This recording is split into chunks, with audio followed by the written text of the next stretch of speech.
हर हर नारायण प्रिय भक्तों। आज की यह वाणी केवल कथा नहीं है। यह मृत्यु के उस सत्य का द्वार है जिसे हम जानबूझकर अनदेखा करते हैं। जब शरीर चिता पर जलता है और अपनों की भीड़ लौट जाती है, तब जो सच सामने आता है वह आत्मा को झकझोर देता है। गरुड़ पुराण में वर्णित यह रहस्य हमें यह बताने आया है कि मृत्यु के बाद क्या सच में सब खत्म हो जाता है या असली यात्रा वहीं से शुरू होती है। आज जो आप सुनने जा रहे हैं वह डराने के लिए नहीं, बल्कि जगाने के लिए है। इसीलिए इस कथा को अंत तक सुनिए, क्योंकि इसमें छुपा है आपके जीवन को बदल देने वाला सत्य। रिश्तेदार जमा हो जाते हैं, रोना धोना मच जाता है और फिर एक अंतिम यात्रा निकलती है। श्मशान घाट की तरफ राम नाम सत्य है कि नारे लगते हैं, और उस शरीर को जिसे कल तक मखमल के गद्दों पर नींद नहीं आती थी, उसे लकड़ियों के ढेर पर लेटा दिया जाता है। आग लगा दी जाती है, और जब वह शरीर धू धू करके जलने लगता है, तो धीरे धीरे सारे रिश्तेदार, सारे दोस्त और परिवार वाले वहां से जाने लगते हैं। वह पीछे मुड़कर भी नहीं देखते, यह सोचकर कि अब सब खत्म हो गया। लेकिन क्या सच में सब खत्म हो गया है? यहीं से शुरू होता है वह भयानक और रोंगटे खड़े कर देने वाला सच, जिसके बारे में गरुड़ पुराण के प्रेत खंड में विस्तार से लिखा गया है। जब श्मशान में आखिरी आदमी भी चला जाता है, जब चिता की आग बुझने लगती है और सिर्फ गर्म राख और सन्नाटा बचता है, तब वहां एक शख्स खड़ा रह जाता है। वह कोई इंसान नहीं होता, वह उसी मृतक की आत्मा होती है जो अपनी ही राख के पास खड़ी होकर उस मंजर को देख रही होती है। जरा सोचिए, वह आत्मा जो कुछ घंटे पहले तक उस शरीर के अंदर थी, जो उस शरीर को अपना मानती थी, आज वह उस शरीर को राख के ढेर में बदला हुआ देख रही है। उसे विश्वास नहीं होता कि जिस शरीर को उसने पूरी जिंदगी संवारा, खिलाया, पिलाया और सुरक्षित रखा, जिस चेहरे को आईने में देखकर उसे गुरूर होता था, वह अब एक मुट्ठी राख बन चुका है। गरुड़ पुराण कहता है कि दाह संस्कार के ठीक बाद का 1 घंटा आत्मा के लिए सबसे ज्यादा कष्टदायी, डरावना और भारी होता है। यह वह समय होता है जब आत्मा को पहली बार यह एहसास होता है कि वह अब इस भौतिक दुनिया का हिस्सा नहीं रही। इस 1 घंटे में शमशान की उस भयानक खामोशी में आत्मा के साथ क्या क्या घटता है, उसे क्या दिखाई देता है, और वह वहां से तुरंत यमलोक क्यों नहीं जाती, आज हम इसी गहरे रहस्य से पर्दा उठाएंगे। सबसे पहले हमें उस स्थिति को समझना होगा जब शरीर जल रहा होता है। शास्त्रों के अनुसार जब तक शरीर पूरी तरह नहीं जल जाता, तब तक आत्मा को एक मोह रहता है। उसे लगता है कि शायद मैं वापस इस शरीर में प्रवेश कर सकूं, शायद मैं फिर से जिंदा हो सकूं। वह बार बार उस जलते हुए शरीर के पास जाती है, उसके चारों तरफ चक्कर लगाती है। लेकिन आग की तपन और यमदूतों का अदृश्य पाश उसे उस शरीर में घुसने नहीं देता। वह देखती है कि कैसे उसकी त्वचा जल रही है, कैसे उसकी हड्डियां चटक रही हैं। यह दृश्य उसके लिए किसी प्रलय से कम नहीं होता। और फिर आता है वह दर्दनाक पल, जिसे कपाल क्रिया कहते हैं। जब घर का कोई सदस्य या बेटा बांस के डंडे से जलते हुए शव के सिर पर प्रहार करता है और सिर को फोड़ देता है। यह दृश्य देखने में जितना भयानक है, आत्मा के लिए उससे कहीं ज्यादा पीड़ादायक है। गरुड़ पुराण कहता है कि जैसे ही कपाल फटता है, एक जोरदार धमाका होता है जो सिर्फ आत्मा को सुनाई देता है। यह वह पल है जब आत्मा का उस शरीर से आखिरी बंधन टूट जाता है। उसे समझ आ जाता है कि अब वापसी का कोई रास्ता नहीं बचा। यह दरवाजा हमेशा के लिए बंद हो चुका है। लेकिन असली कहानी तो इसके बाद शुरू होती है। जब कपाल क्रिया हो जाती है और शरीर जलकर खाक हो जाता है, तब नियम के अनुसार घर वाले और रिश्तेदार वहां से लौटने लगते हैं। शास्त्रों में सख्त नियम है कि शमशान से लौटते वक्त पीछे मुड़कर नहीं देखना चाहिए। क्या आपने कभी सोचा है कि ऐसा क्यों कहा जाता है? इसके पीछे एक बहुत बड़ा डरावना कारण है। जब परिवार वाले वहां से जाने लगते हैं, तो आत्मा घबरा जाती है। उसे लगता है कि यह लोग मुझे इस सुनसान और डरावनी जगह पर अकेला छोड़कर कहां जा रहे हैं। वह चिल्लाती है, आवाज देती है कि रुको, मुझे भी साथ ले। चलो, मैं यहां अकेला नहीं रह सकता, मुझे डर लग रहा है। लेकिन उसकी आवाज किसी को सुनाई नहीं देती, क्योंकि अब वह आवाज हवा में गूंजने वाली ध्वनि नहीं, बल्कि एक कंपन है। वह आत्मा दौड़ती है, अपने बेटे को पकड़ने की कोशिश करती है, अपनी पत्नी या पति को आवाज देती है, उनके कपड़ों को पकड़ने की कोशिश करती है। लेकिन उसका हाथ उनके शरीर के आर पार निकल जाता है।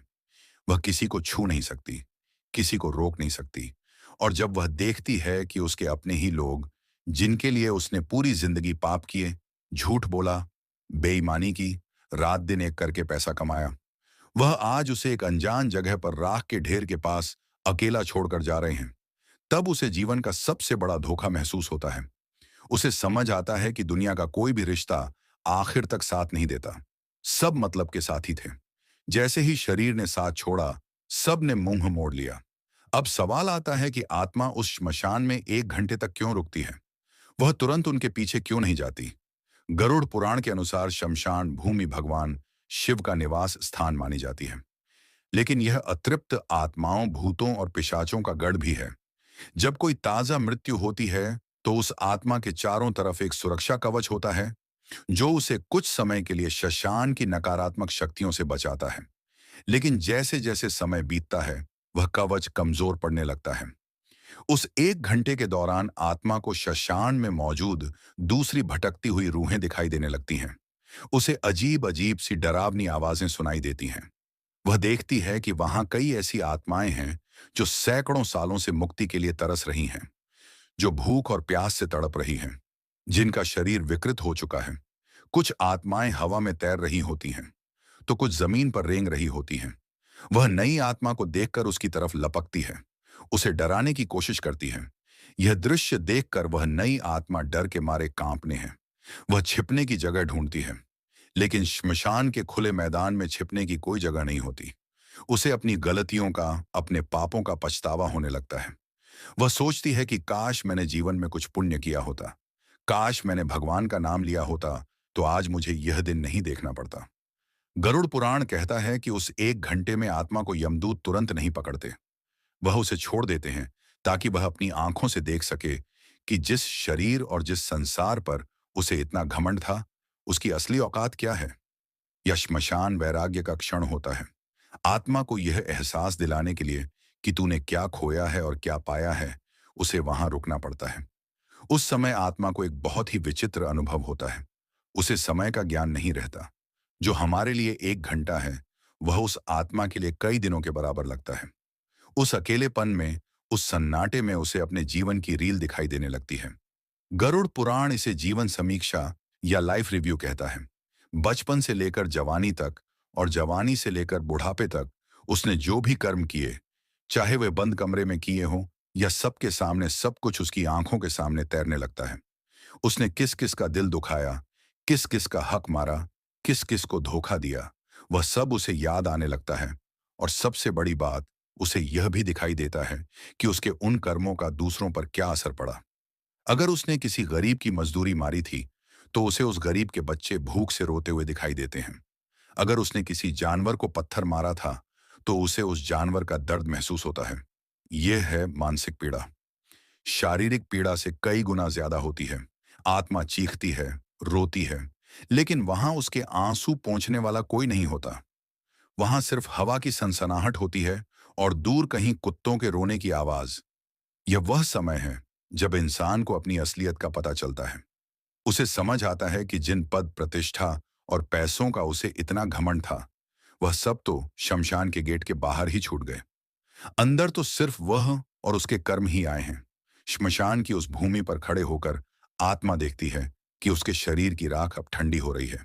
वह उस राख को छूने की कोशिश करती है।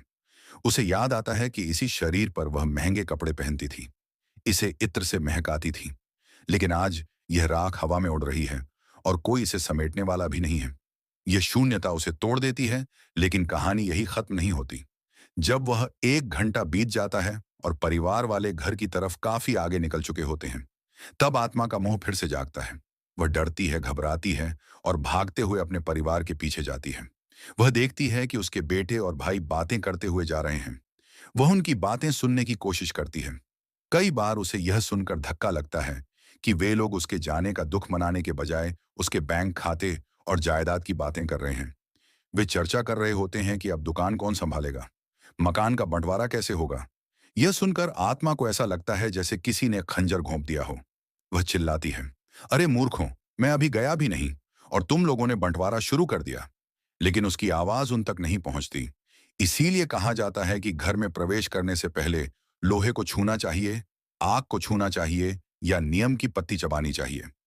यह सब इसलिए किया जाता है ताकि अगर वह आत्मा मोहवश आपके पीछे पीछे घर तक आ गई है, तो वह घर के अंदर प्रवेश ना कर सके, क्योंकि अगर मृत्यु के तुरंत बाद आत्मा घर में प्रवेश कर जाए और उसे मुक्ति ना मिले, तो वह घर में प्रेत बनकर रहने लगती है। गरुड़ पुराण में लिखा है कि आत्मा को प्यास लगती है, बहुत तेज प्यास। दाह संस्कार की गर्मी से उसका सूक्ष्म शरीर जल रहा होता है। वह पानी मांगती है। वह अपने घर के मठों के पास जाती है। वह अपने रिश्तेदारों के पास जाती है जो पानी पी रहे होते हैं, लेकिन वह पानी पी नहीं सकती। उसकी गर्दन, जिसे गरुड़ पुराण में सुई की नोक जैसा बताया गया है, इतनी पतली हो जाती है कि वह पानी की एक बूंद भी निगल नहीं पाती। यह सजा है उस मोह की जो उसने जीवन भर पाला था। उसे भूख लगती है। वह अपने घर की रसोई में जाती है, जहां उसका मनपसंद खाना बनता था, लेकिन वह उसे खा नहीं सकती। वह सिर्फ उसकी खुशबू ले सकती है। यह बेबसी उसे तोड़कर रख देती है। उस 1 घंटे के बाद जब आत्मा अपने घर पहुंचती है, तो वह वहां का नजारा देखती है। वह देखती है कि लोग उसकी फोटो पर माला चढ़ा रहे हैं। कुछ लोग उसके जाने का दुख मना रहे हैं, तो कुछ लोग उसकी संपत्ति, उसके पैसे और उसके बंटवारे की बातें कर रहे हैं। यह देखकर आत्मा को गहरा आघात लगता है। उसे समझ आता है कि मेरे जाने के बाद भी दुनिया वैसी ही चल रही है। किसी के रुकने से कुछ नहीं रुकता। जिन पैसों के लिए उसने भाई से लड़ाई की, जिन गहनों के लिए उसने दूसरों का दिल दुखाया, आज वह सब यहीं धरे रह गए हैं और वह खाली हाथ, नंगा और बेबस खड़ा है। उसे अपने ही घर में बेगानापन महसूस होता है। वह अपनी ही कुर्सी पर बैठना चाहता है, लेकिन बैठ नहीं पाता। वह अपने बच्चों के सिर पर हाथ रखना चाहता है, लेकिन रख नहीं पाता। वह अपने पत्नी को रोते हुए देखता है और उसे चुप कराने की कोशिश करता है, लेकिन वह उसे महसूस नहीं कर पाती। यह असमर्थता आत्मा को पागल कर देती है। वह बार बार दीवार से टकराती है, आईने में खुद को देखने की कोशिश करती है, लेकिन वहां कोई प्रतिबिंब नहीं होता। गरुड़ पुराण यह भी बताता है कि मृत्यु के बाद आत्मा की याददाश्त, जिसे हम स्मृति कहते हैं, बहुत तेज हो जाती है। उसे अपने बचपन से लेकर बुढ़ापे तक का एक एक पल याद न लगता है। उसने कब किससे झूठ बोला, कब किस गरीब को सताया, कब किस जानवर को मारा। उसे सब कुछ एक फिल्म की तरह दिखाई देने लगता है। उस वक्त उसे जो पछतावा होता है, उसकी आग चिता की आग से भी ज्यादा तेज होती है। वह चीखती है कि मुझे एक मौका और दे दो, मुझे वापस भेज दो, मैं सब ठीक कर दूंगा, मैं दान करूंगा, मैं पूजा करूंगा। लेकिन समय का पहिया उल्टा नहीं घूमता। उस समय आत्मा को यमदूतों का असली रूप दिखाई देने लगता है। जो यमदूत पहले उसे सिर्फ परछाई जैसे लग रहे थे, अब वह स्पष्ट होने लगते हैं। पापी आत्मा के लिए उनका रूप अत्यंत भयानक होता है। उनकी आंखें लाल अंगारों जैसी होती हैं, बाल बिखरे हुए होते हैं, दांत बाहर निकले होते हैं और हाथ में काला पास होता है। वे आपस में बात करते हैं कि इस पापी को किस नरक में ले जाना है। उनकी बातें सुनकर आत्मा थर थर कांपने लगती है।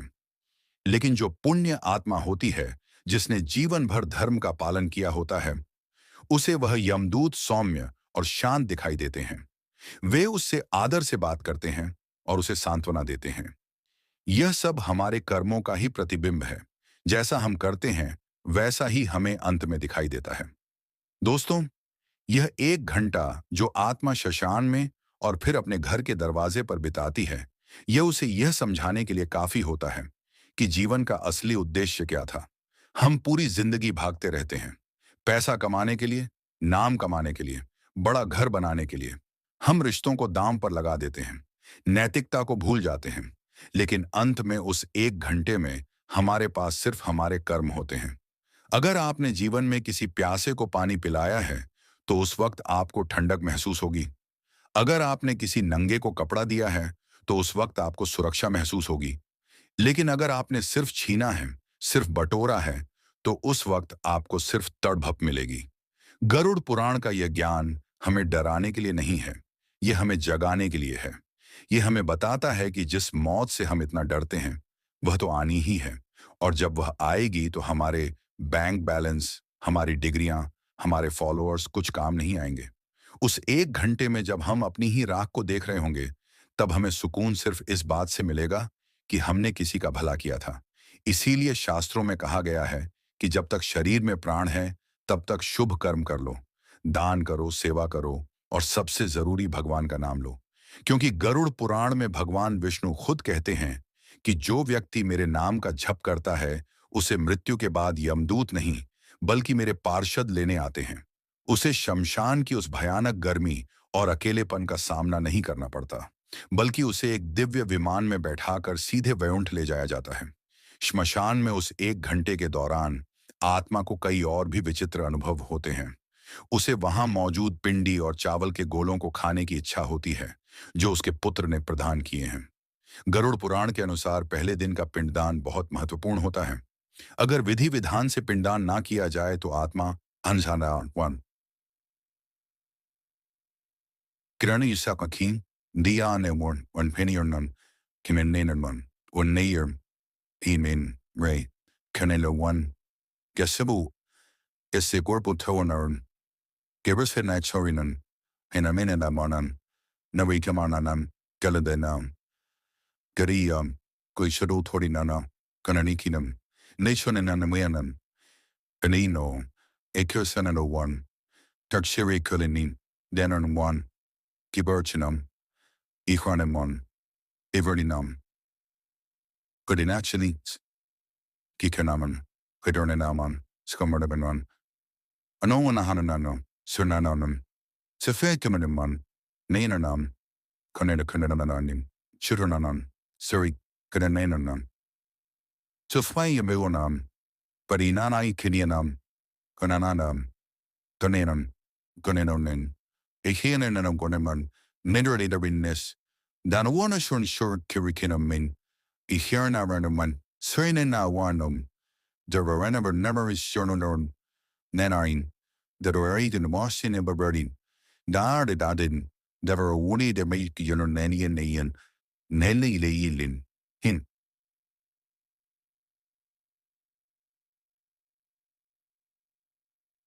को बहुत भूख लगती है और वह श्मशान में इधर उधर भटकती रहती है।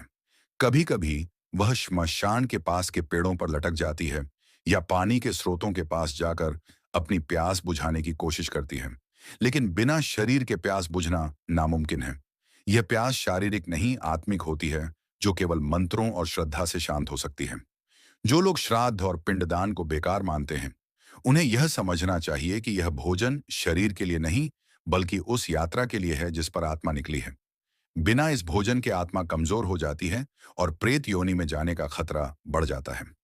एक और बात जो गरुड़ पुराण बताता है, वह यह है कि उस समय आत्मा को अपने पूर्वज भी दिखाई दे सकते हैं। अगर उसके कर्म अच्छे रहे हैं, तो उसके दादा परदादा जो पितिक में हैं, उसे लेने के लिए या उसे ढंढस बंधाने के लिए वहां सूक्ष्म रूप में आ सकते हैं। वे उसे कहते हैं कि डरो मत, हम तुम्हारे साथ हैं।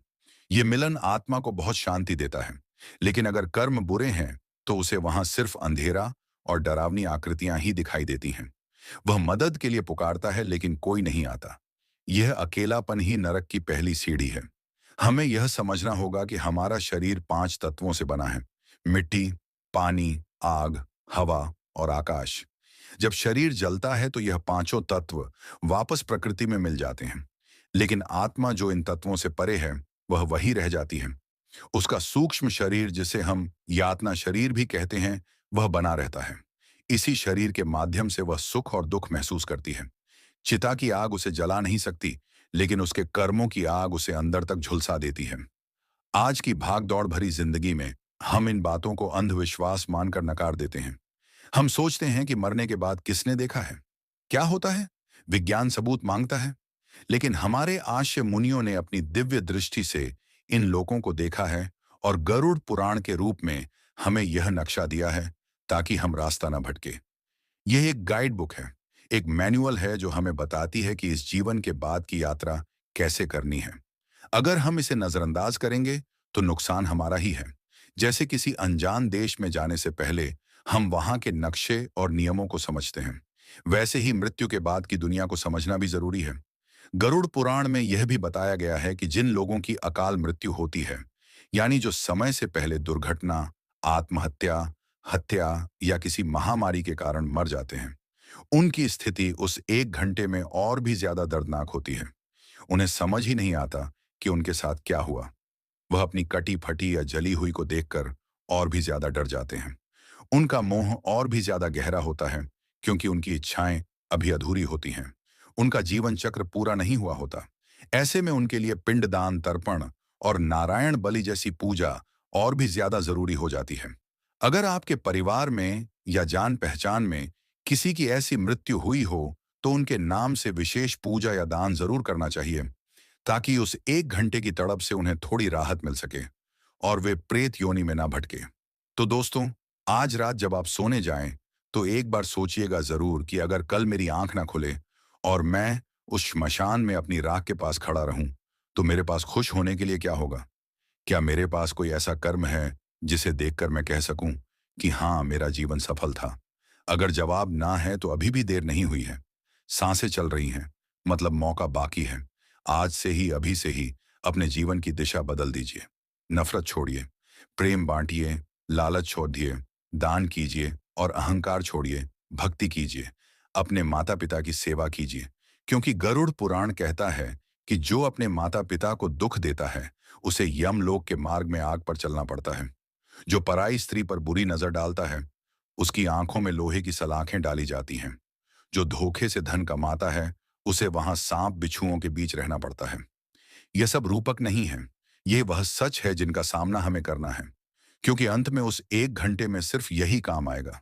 बाकी सब यहीं का यही राख के ढेर में मिल जाएगा।